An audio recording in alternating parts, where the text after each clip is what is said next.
خیالات سے چھٹکارا پانا، ان چیزوں کو سوچنا ہی نہیں ہے رمضان کے اندر، ان چیزوں کو نہیں سوچنا ہے جن چیزوں سے ہمارے ایمان میں، ہمارے اعمال میں، ہمارے اخلاق میں، ہمارے کردار میں فرمایا کہ فرق پڑتا ہے، ان چیزوں کو سوچنا نہیں ہے۔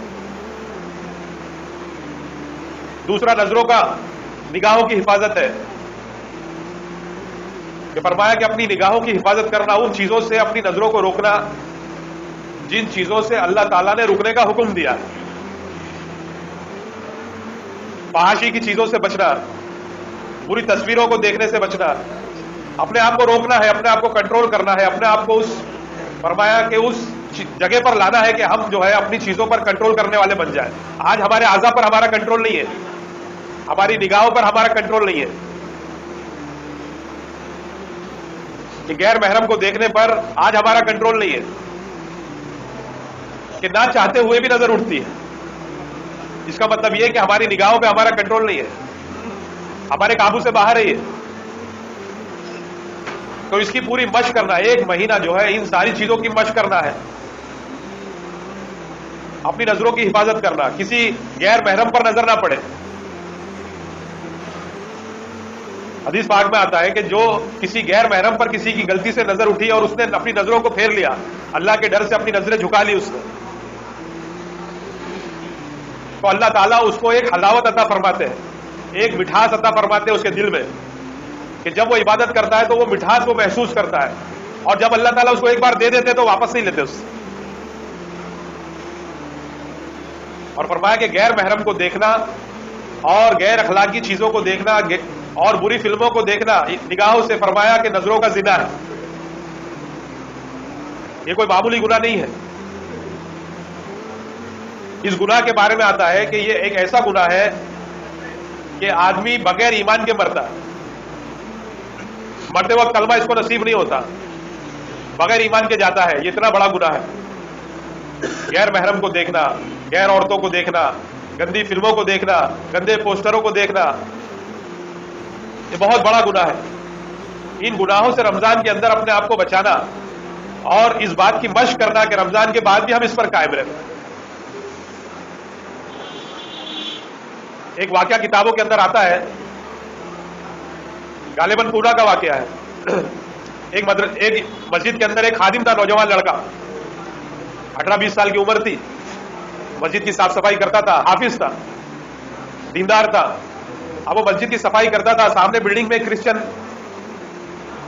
لڑکی کا گھر تھا۔ اب وہ لڑکی کو اس نے دیکھا، روزانہ دیکھتا تھا، وہ جھاڑ پوچھ کرنے جاتا تھا تو اس کی نظر پڑتی تھی، اس لڑکی سے اس کو محبت ہو گئی۔ اب وہ لڑکی سے بات کرنے لگا اور کہنے لگا کہ میں تجھ سے نکاح کرنا چاہتا ہوں، شادی کرنا چاہتا ہوں۔ وہ لڑکی کرسچن تھی، اس نے اپنے ماں باپ سے مشورہ کیا، اس کے ماں باپ نے کہا کہ اگر یہ کرسچن ہو جائے تو ہم تیری شادی کر دیں گے۔ اس نے لڑکے سے کہا کہ اگر تو اپنا دین چھوڑ دے، اپنا مذہب چھوڑ دے اور کرسچن ہو جائے تو میں تجھ سے شادی کر لوں گی۔ اس نے کہا کہ میں تیار ہوں۔ اس نے اپنا بوریا بستر لپیٹا اور لے کر مسجد کی سیڑھی اتر رہا تھا وہ، اور اترنے کے بعد جو ہے وہی وہ سیڑھی سے گرا اور اس کی موت ہو، اور بغیر ایمان کے دنیا سے گیا ہو، ایمان کے ساتھ نہیں گیا، بغیر ایمان کے دنیا سے گیا۔ تو میرے بھائی بزرگوں دوستوں، یہ بد نگاہی جو ہے نا، یہ بد نظری، بد نگاہی، یہ ایک ایسا بڑا، فرمایا کہ یہ بہت بڑا گناہ ہے۔ اس کا انجام یہ ہے کہ آدمی بغیر ایمان کے دنیا سے جاتا ہے۔ تو اپنی نظروں کی رمضان المبارک میں حفاظت کرنا، اس کی مشق کرنا، اس کی پریکٹس کرنا کہ کسی غیر محرم پر ہماری نظر نہ اٹھے۔ اگر غلطی سے ایک مرتبہ آدمی نے دیکھ لیا، غلطی سے راستے پر اگر، تو فوراً اپنی نظر کو ہٹا دینا۔ فرمایا کہ پہلی نظر معاف ہے کیونکہ غلطی سے غیر ارادی طور پر آدمی کی پڑ گئی، لیکن دوسری نظر فرمایا کہ گناہ ہے۔ تو رمضان المبارک میں دوسرا کام جو ہے، پہلا کام ہے اپنی جو سوچ ہے، جو ہمارے دماغ میں گندگی بھری ہوئی ہے، اس گندگی کو نکالنا، اور دوسرا نظروں کی حفاظت کرنا، اور تیسرا کام فرمایا اپنی کاروں کی حفاظت۔ کہ آج لوگ جو ہے تسلی حاصل کرنے کے لیے، سکون حاصل کرنے کے لیے، حالانکہ سکون نہیں ہے، لوگ میوزک سنتے ہیں، گانے سنتے ہیں. فرمایا کہ یہ کانوں کا زنا ہے، کانوں کی عیاشی ہے یہ. تو اس سے اپنے آپ کو روکنا، ہمیشہ کے لیے روکنا، صرف رمضان کے لیے نہیں. فرمایا کہ لوگ سمجھتے ہیں، بلکہ اس بات کو چلاتے ہیں کہ بھائی دل کو سکون ملتا ہے. حالانکہ علماء فرماتے ہیں کہ اس میوزک سننے سے دل کو سکون نہیں ملتا، بلکہ نفس کو سکون ملتا ہے. آدمی کے اندر جو نفس ہے نا، اس کو سکون ملتا ہے، جس کو مارنے کے لیے اللہ تعالیٰ نے حکم فرمایا اور جس کے مارنے کے لیے رمضان کا مہینہ دیا گیا. تو اپنے کانوں کی حفاظت کرنا، ان چیزوں کو سننے سے اپنے آپ کو روکنا جس کو نہ سننے کا اللہ نے حکم دیا کہ اس کو نہیں سننا ہے. اپنی زبان کی حفاظت کرنا، فرمایا کہ یہ سب سے مشکل کام آدمی کا ہے، اپنی زبان کی حفاظت کرنا. پہلی چیز تو زبان کے جو ذائقے ہیں، کہ آدمی نے روزہ تو رکھ لیا لیکن دماغ میں وہی گھوم رہا ہے کہ آج افطار میں کیا کھانا ہے، کون سی چیز کھانی ہے، کون سی پکانی ہے. گھر کے اندر مشورے بھی چل رہے ہیں، اسی بات کے چل رہے ہیں کہ بھائی افطاری میں کیا بنے گا.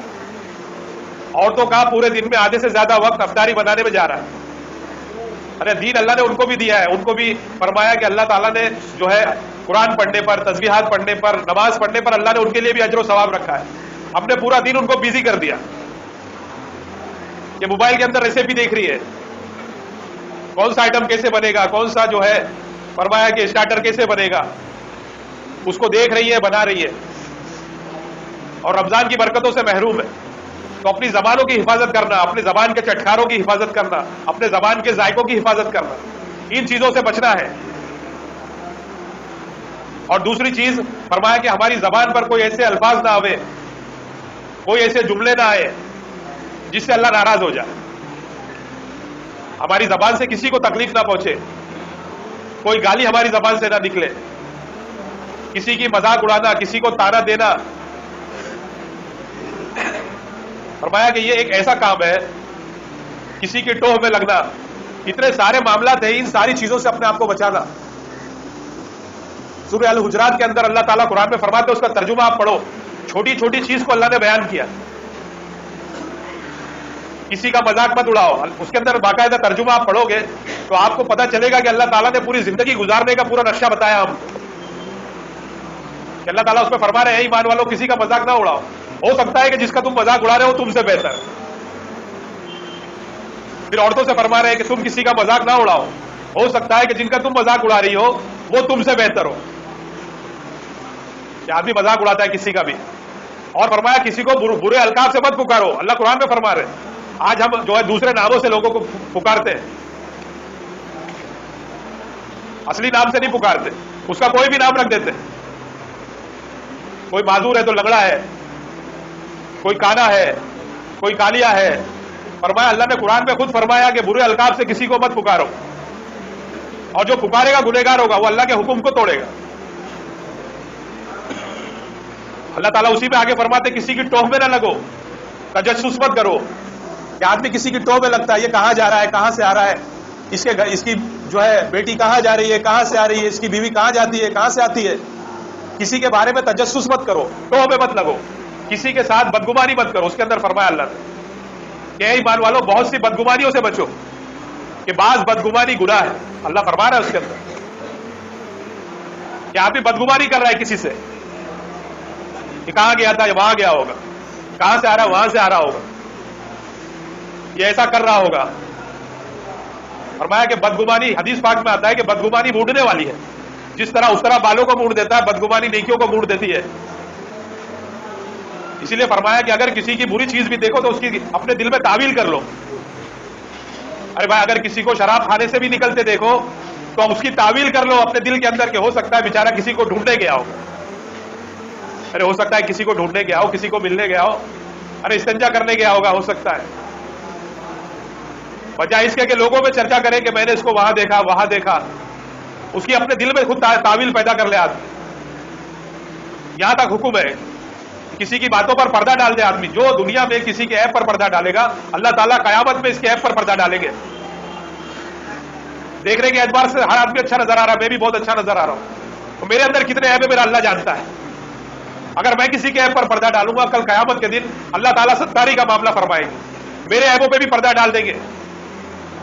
لیکن میں دنیا میں کسی کے ایپ کو کھولوں گا, اس کی بیٹی ایسا کرتی ہے, اس کی بیوی ایسا کرتی ہے, یہ فلانا آدمی ایسا کرتا ہے. کل قیامت کے دن اللہ تعالیٰ سارے انسانوں کے سامنے, جہاں میری بیوی بھی ہوگی, میرے بچے بھی ہوں گے, میرے رشتہ دار بھی ہوں گے, انڈیا کے بھی لوگ ہوں گے, پاکستان کے بھی ہوں گے, امریکہ کے بھی ہوں گے, سارے لوگوں کے سامنے اللہ تعالیٰ میرے ایبوں کو کھول دے گا. تو ان چیزوں سے اپنے آپ کو حفاظت کرنا. یہ رمضان المبارک کا ایک مبارک مہینہ ہمارے سامنے آ رہا ہے میرے بھائی بزرگ دوست.